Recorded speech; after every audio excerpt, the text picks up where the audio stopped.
Thank you, Annette, for the introduction. Good morning, everyone. Looking at our topic, applications, depending on infrastructure in space, I'd like to ask the audience first here. What spontaneously pops to your mind when you think of applications? That depends on space. Navigation?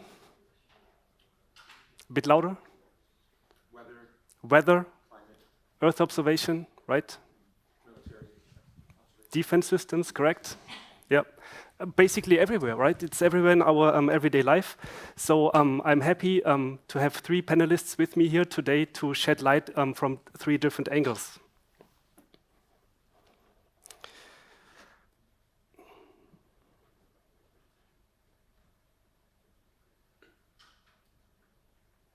First, I'd like to invite Ronan O'Flaherty to stage. Commandant Ronan.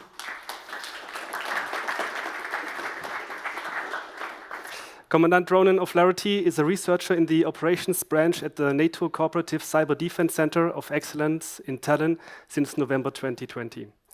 Ronan holds a master in strategic management and planning from Smurfit Business School and has recently completed a master in forensics, computing and cybercrime investigation from the University College Dublin. Welcome. Thank you. Then I'd like to invite Hendrik Hundt.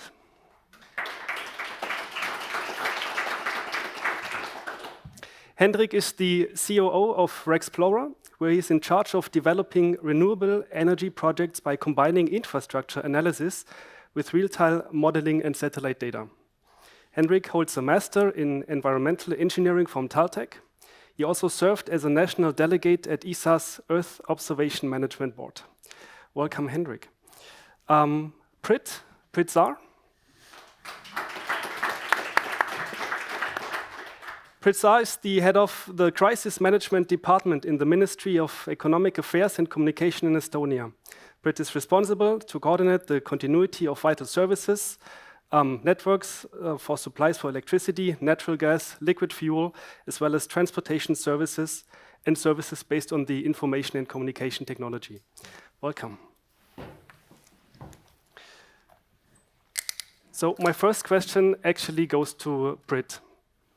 What impact has space infrastructure for these vital services, for the state institutions, for enterprises? This morning, we have seen that LOD mentioned that those applications are not meant as just a backup anymore. They will become, or they are already, integrated, or they are integrated into the solutions. So where's this relevant in your field?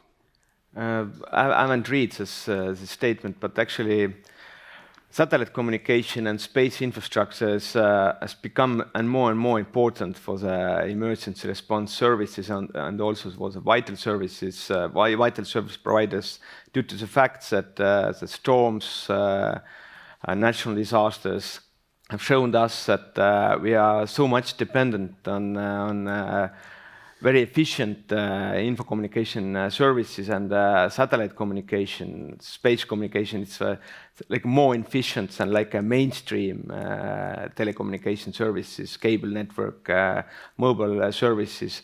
And we need satellite communication for information sharing, for data transmission, and also very important area is remote sensing as a very important tool for especially for the emergency response services, and also for some vital service providers to handle the emergencies or the like ordinary services.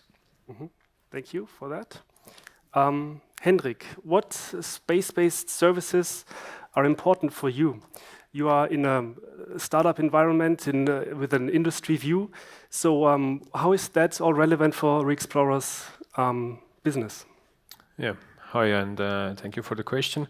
I really like the overview that Priit just gave, and your introductory question to the panel of what kind of applications can you mention when you think of space-dependent infrastructure.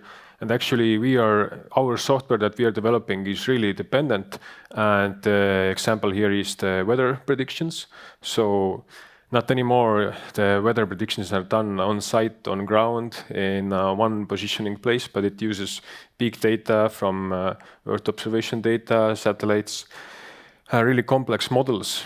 And in my field of expertise, this is really essential because when we are transitioning to more sustainable energy future for the Europe, our goals to produce more sustainable energy, then we actually need this precise data that we acquire from the satellites to predict our wind for the wind farm energy producing, and also the solar, which we are doing in our application for the solar farms energy production. Mm-hmm. Thank you. Ronan, where do defense systems actually depend on space-based infrastructure? Where's the majority?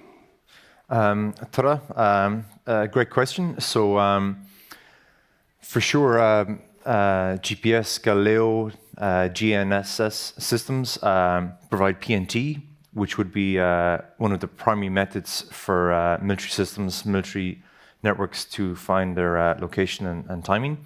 So aircraft, ships, land-based vehicles, ground troops, munitions will all depend on the PNT coming from those systems. So that's very, very important. One particular element obviously would be communications, satellite communications, and even your VHF communications would be taking that timing from somewhere. So they're very, very important to a military system. And fundamental to that communication system is crypto, is encrypted communication. So the synchronization of that, the expiry of keys and everything else, that is taking its timing from somewhere, generally from a PNT, a GPS source.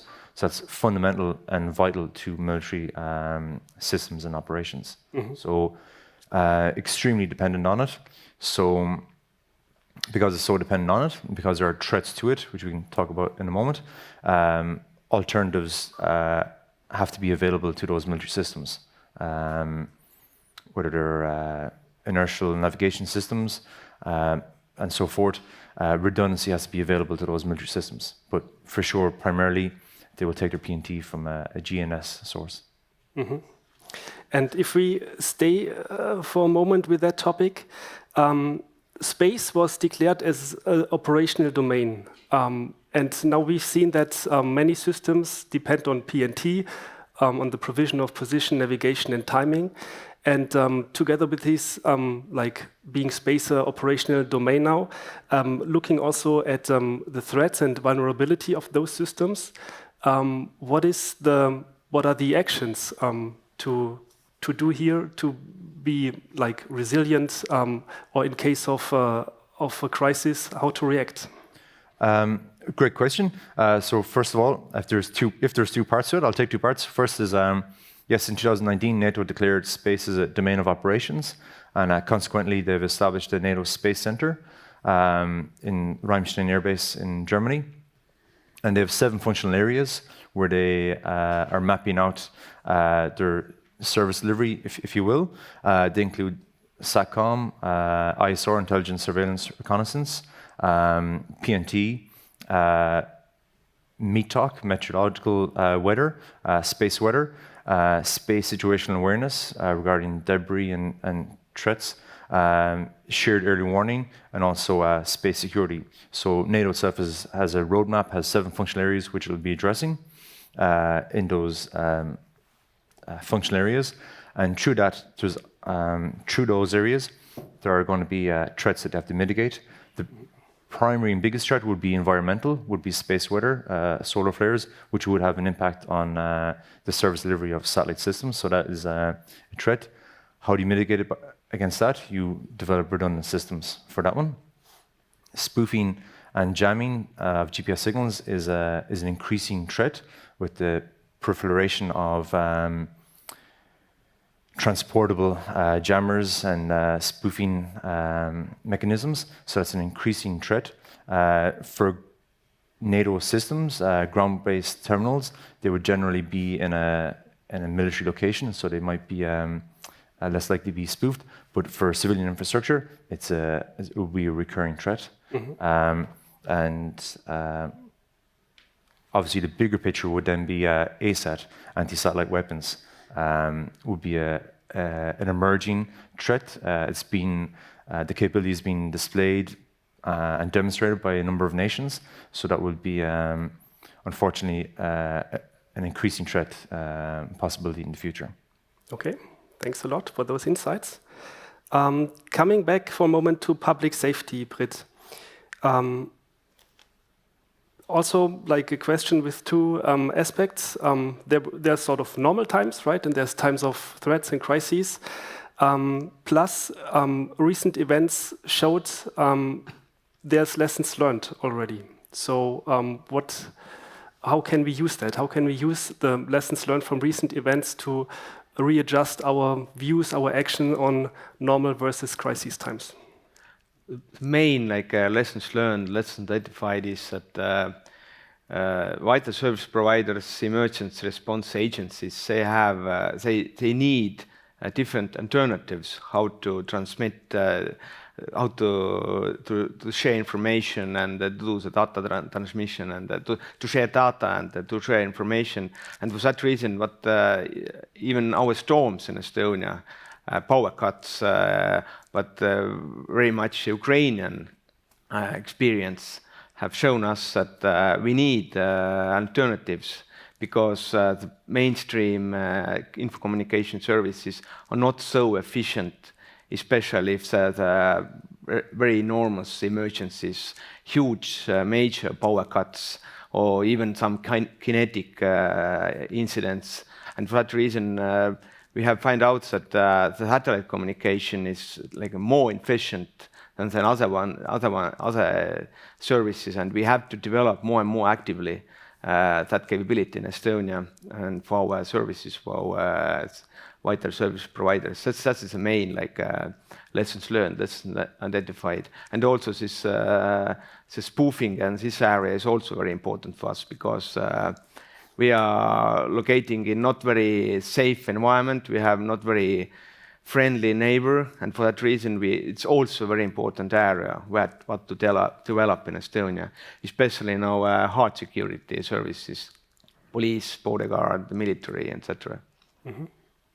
I actually want to share that in this kind of normal against crisis situation, that even in a normal situation, we have had experience about dependence on space systems, because while we use Meteosat for solar irradiation, there have been disturbances, or if the databases are down, our service actually also went down. So for this, I think the mitigation way is just to make a backup if you're talking about software.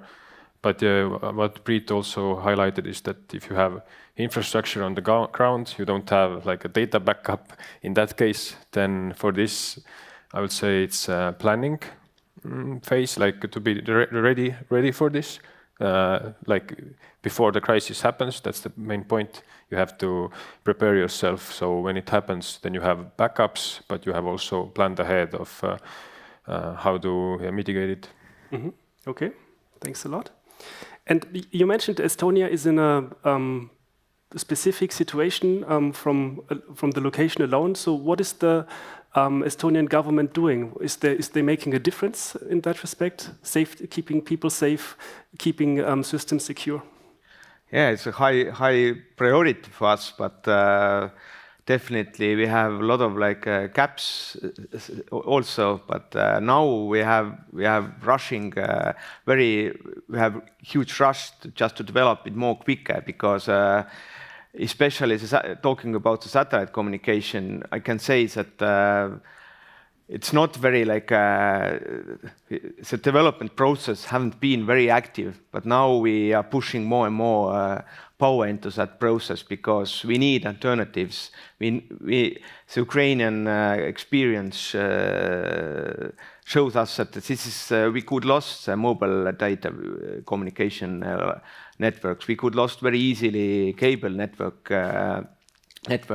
and if we don't have alternatives, we are out of order, we are not operational, we couldn't share information, data, and for that reason it's very, very huge importance just to develop it very quickly and very, yes. Mm-hmm.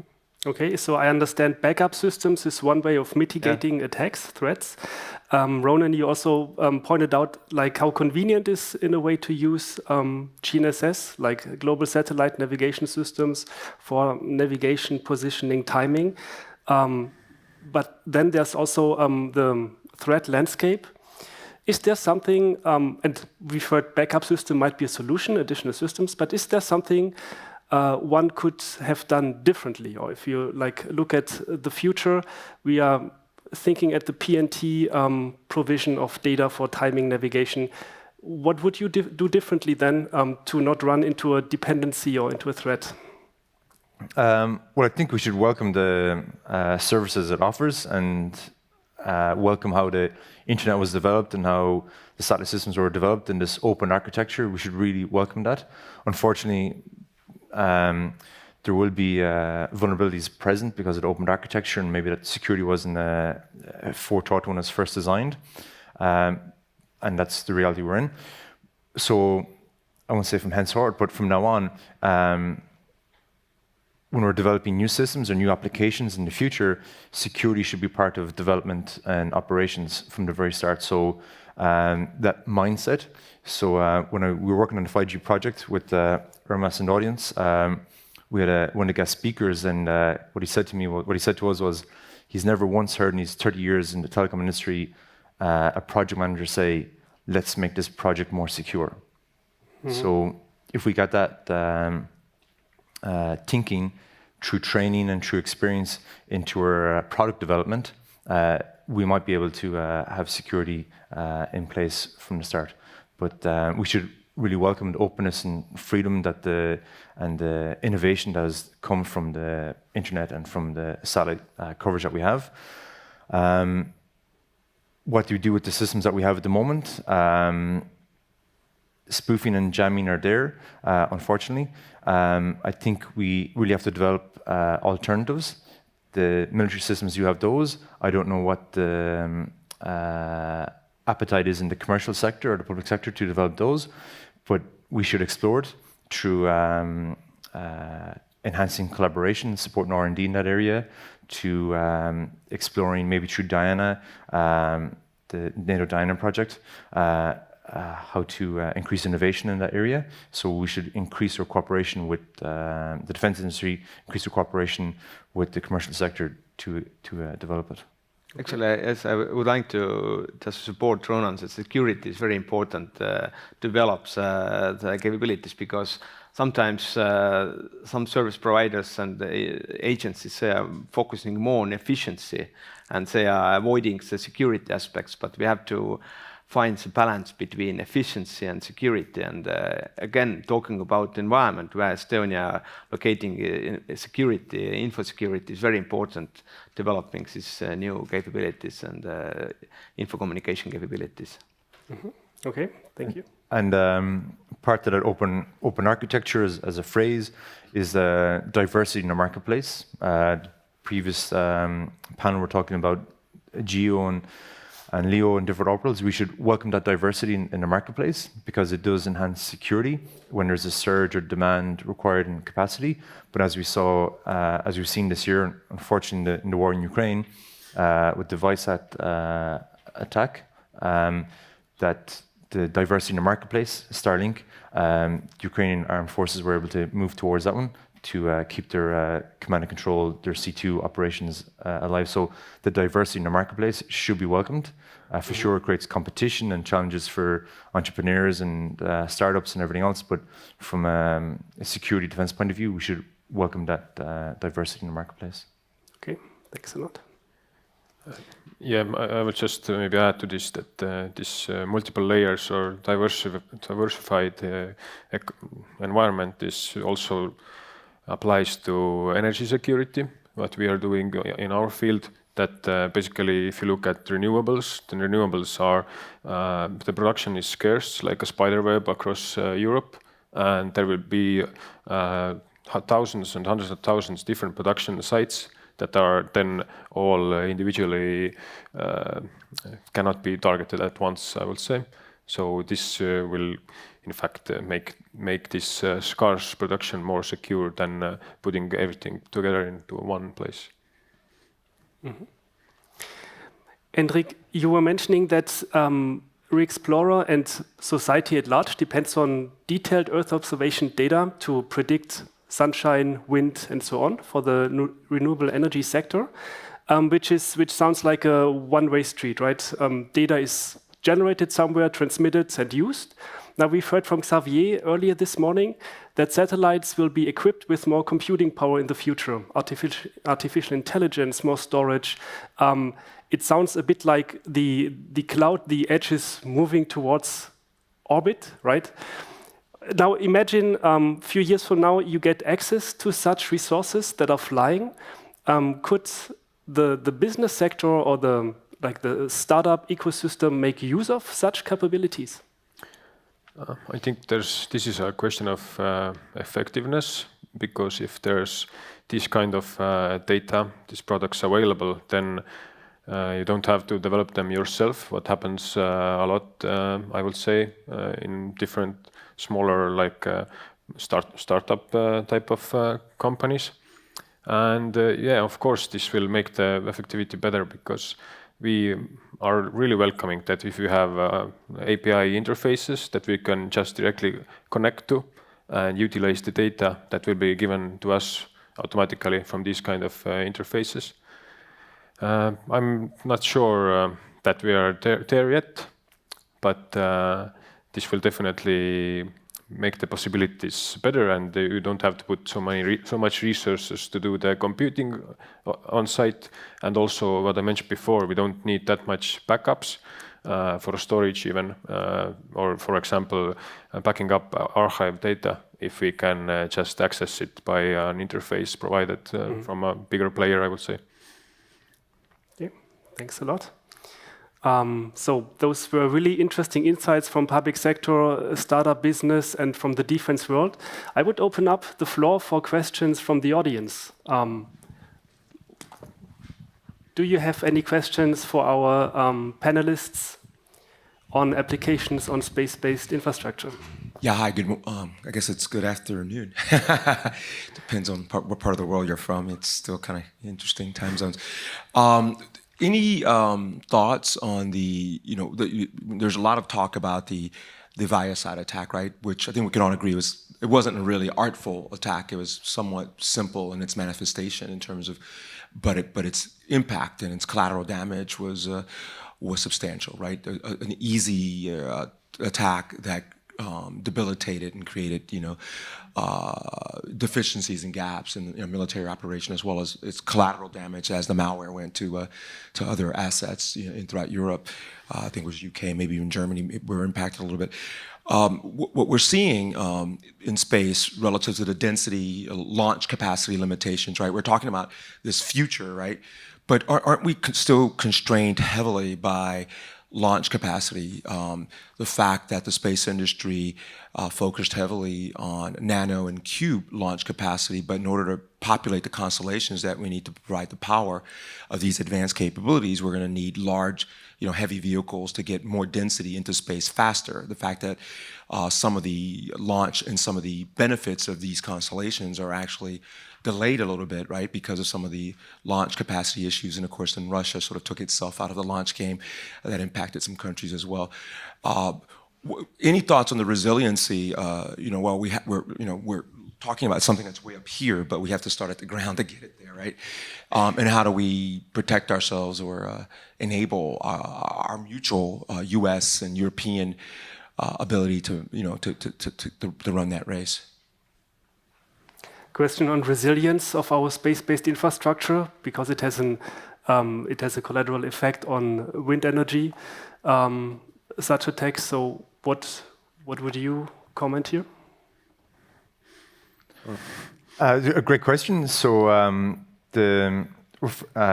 unfortunate what's happened in Ukraine. It's terrible. The deliberate attack on Viasat, but as I said, it mitigated by the diversity and the migration to Starlink is very good. The spillover effect outside Ukraine across Europe, Viasat had to replace 30,000 modems. It's still extensive, and the timing of that operation was obviously coordinated for a few hours before the invasion. Your second part of your question then was about the capacity for launching space. Not my domain of expertise, but I would say cooperation is very important.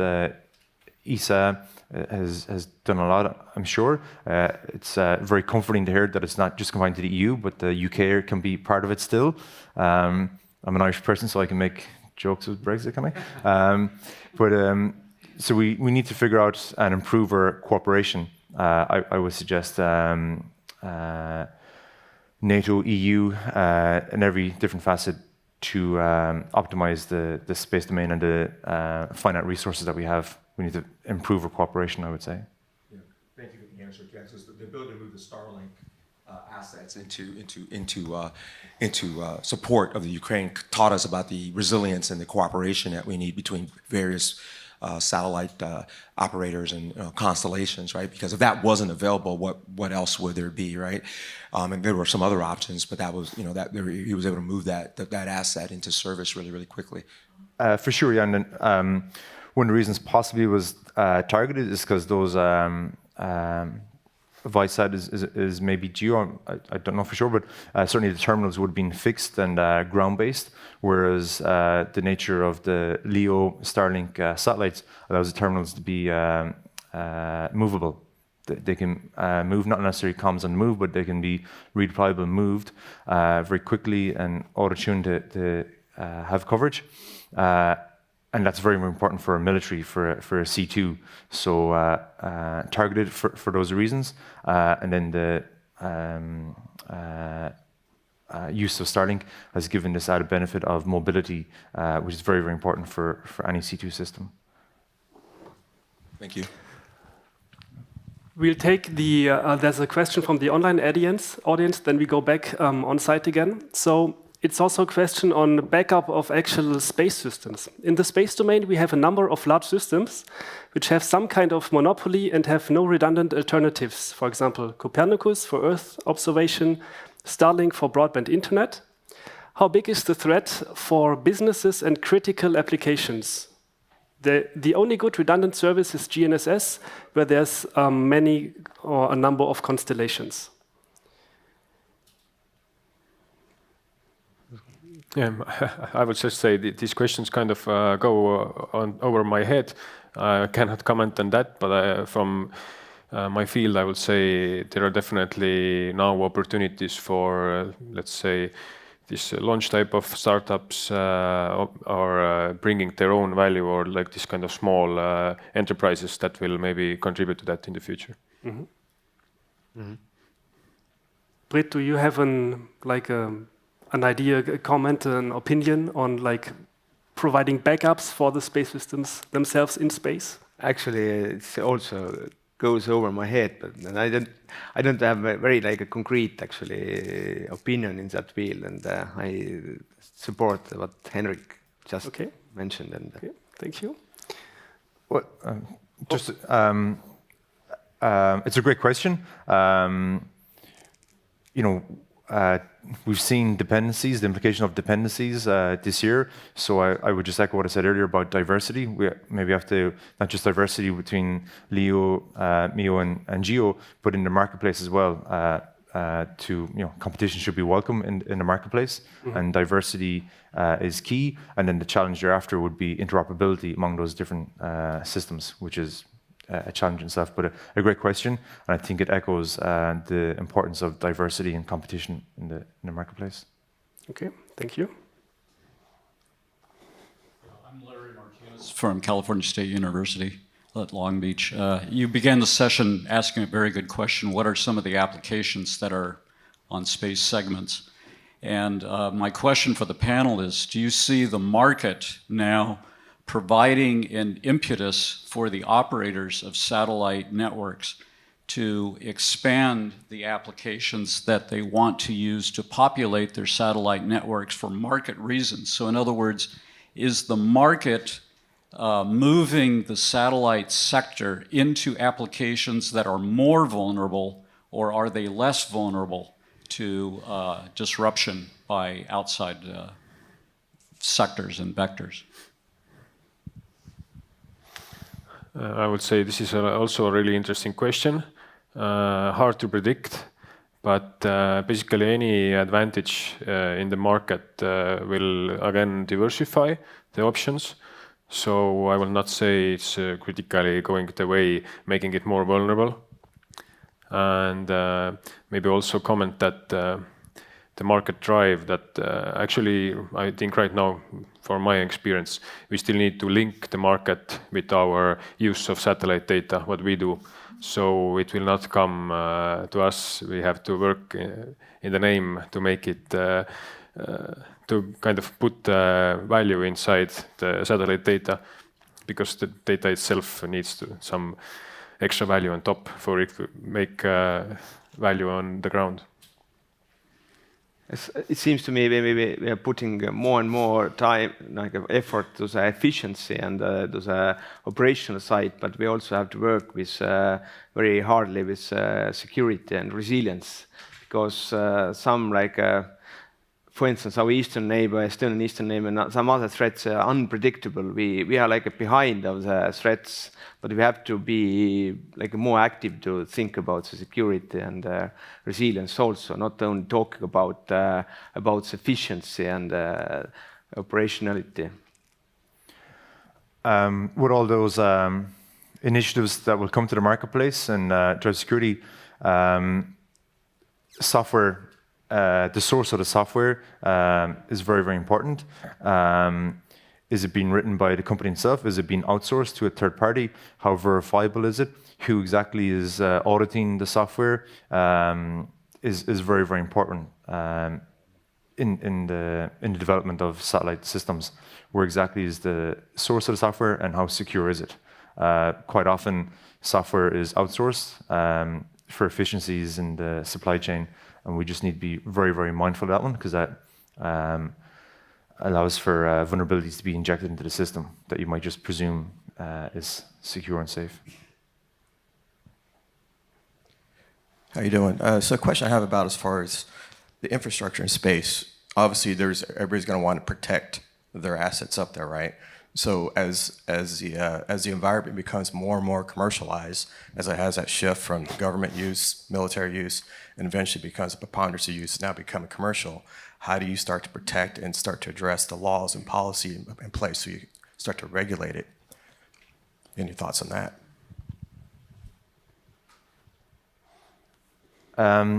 It's an excellent question. I scribbled down the anti-satellite weapons, and I was reminding myself of the policy. I spoke about maybe changing the mindset of security as part of the projects, but also policy about certainly about the amount of equipment in space, the satellites in space, and the use of anti-satellite weapons. So policy at the United Nations level, at the international level, at the international agreement there is very, very important to mitigate against that.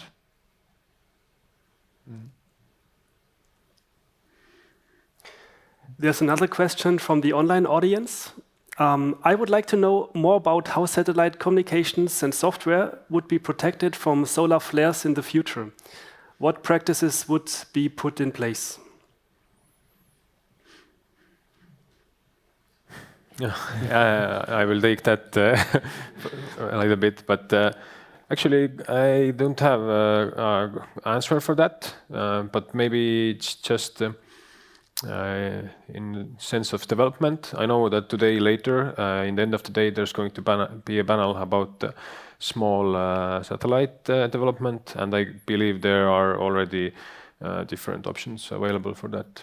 So we have to wait for the end of the conference day one. Right. Ronan, you mentioned space weather earlier, so... Yes, Space Talk and Meet Talk is one of the functional areas in the NATO Space Center.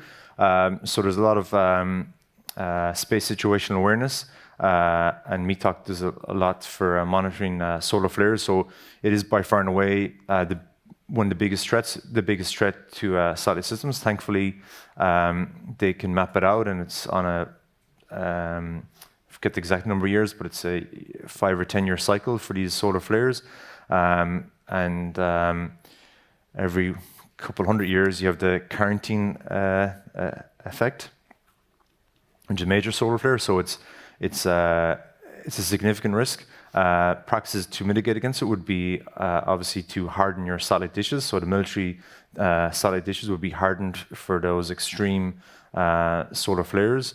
I don't know, I can't speculate if the Cube satellites from different universities or the LEO mesh of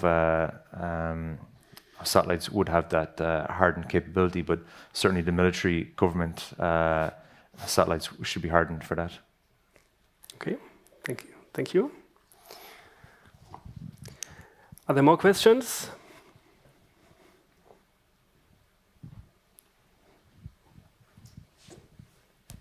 Thank you. I have a question to Hendrik and Priit probably. Today we are talking about the applications depending on infrastructure in space, but what about the data that we receive from space? Is there anything that we can do to make that data more available or unified in order for commercial fields and public fields to consume that data? Thanks. I think here is maybe a question about cooperation. There's also mentioned in the crowd that there's a lot of commercial products out there. Maybe this is only competition, but I think in the previous panel it was also mentioned that there can be cooperation using these data products more widely, more open source, and this would again be like a win-win situation, I would say. Definitely more cooperation, because I also very often I see that too much competition, too less trust with to each other. But in Estonia, the world is also very small, and we have to cooperate. We have to share our experience, our resources, and not to compete so much to each other. And definitely, it's a need for cooperation and to do together good things and not live in different worlds or different buildings.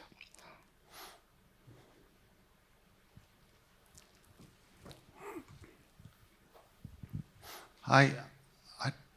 The name of the panel is interesting. Applications depending on infrastructure in space. I was wondering, perhaps we could turn it on its head. Is there any infrastructure in space that you would build if if in a dream world, which doesn't exist at the moment, which would help the applications?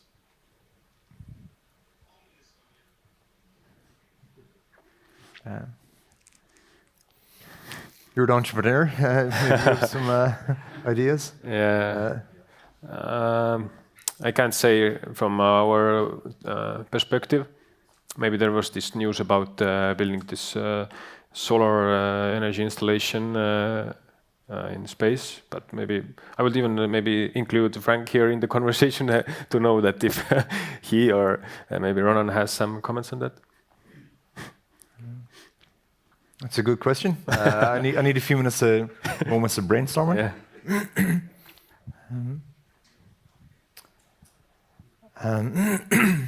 Elon Musk is doing a pretty good job, you'd have to say.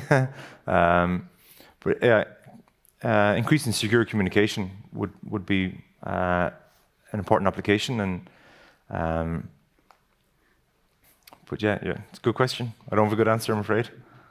Yeah, for us, I would just then add that it's the availability of data and the timeliness. So if that is these parts are covered, then we can thrive and develop our business, our software on the ground better. So if the availability, the timeliness, the up-to-date of Earth observation data gets better, then our systems on the ground get better.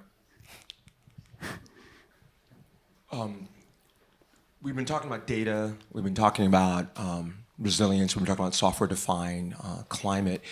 We know that in the current race for space against adversarial countries, for instance, China's, who may want to dominate space, particularly the moon, for rare mineral.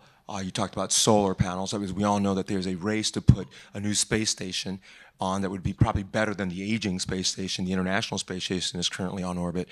But any thoughts on that's a strategic advantage. It's not just information advantage. You know, rare earth minerals. China is already claiming a lot of land in Africa, as are other countries such as Russia, to dominate. What we need to continue the ecosystem that's required to launch in orbit, the chips and the and those kinds of things are highly dependent, just like our cell phones are, on rare earth.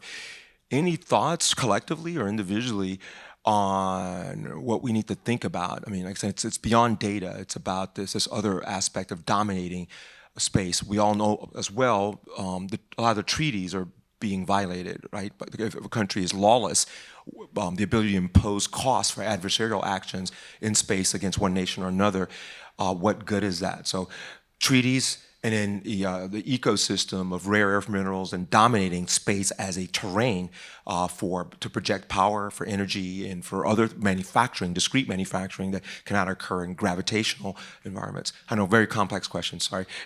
Yeah, thank you. I really like the direction where this panel is going to. It's going further and further. This is a really great question. And I think there's policies regarding raw earth minerals, the critical availability of such components. This is very much in the near future will affect us.